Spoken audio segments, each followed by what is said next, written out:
100 hari sejak dilantik, Gubernur dan Wakil Gubernur Jakarta Pramono Rano telah menjalankan berbagai program prioritas, mulai dari pemberlakuan transportasi umum gratis untuk 15 golongan hingga revitalisasi kawasan Blok M.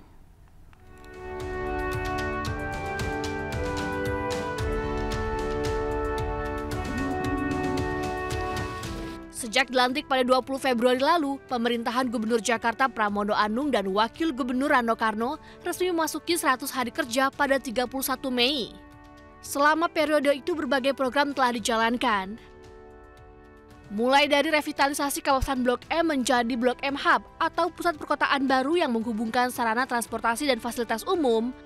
Area yang sebelumnya sempat sepi dan tidak terawat kini bersolek menjadi lebih berwarna, lebih artistik hingga identitas lokal yang diperkuat.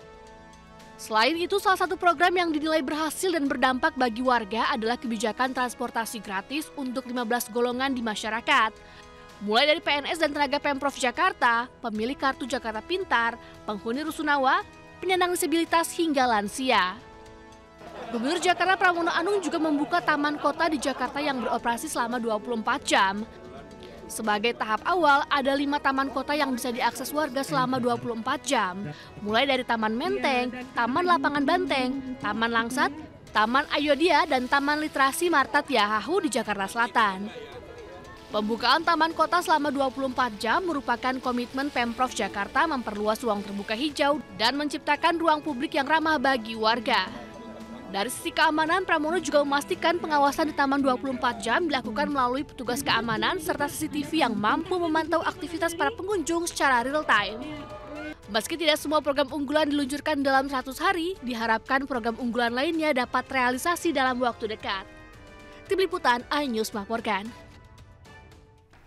Gubernur Jakarta Pramono Anung mengusulkan ondel-ondel tidak boleh untuk mengamen di jalanan. Sejumlah pengamen jalanan akhirnya menuntut harus ada pembinaan dari pemerintah sebagai solusi jika mereka kehilangan penghasilan.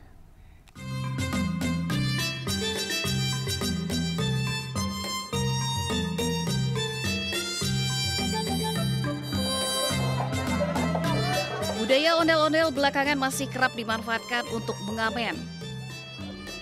Padahal Gubernur Jakarta Pramono Anung tidak ingin kesenian ondel-ondel disalahgunakan demi menghargai budaya Betawi. Pramono akan membuat kebijakan agar ondel-ondel tidak lagi turun ke jalan untuk dibuat mengamen. Mohon maaf, ondel-ondel tidak digunakan untuk mencari mengamen lah. Tetapi betul-betul dirawat dengan baik. Ondel-ondel gimana?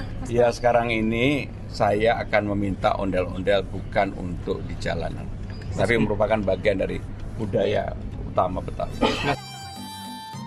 Larangan ondel-ondel untuk mengamen akhirnya menuai respon dari sejumlah pihak. Beberapa pengamen ondel-ondel jalanan menyebut larangan ini cukup meresahkan karena mereka bisa kehilangan penghasilan. Kita buat nerusin jiwa seni Betawi aja, buat menghibur anak-anak juga, ya buat pemasukan aja buat kita juga. Intinya buat hiburan aja. Kita kan nganggur kan semua kan, nganggur bakal beli beras, beli nasi gitu. Liburan kita makan apa?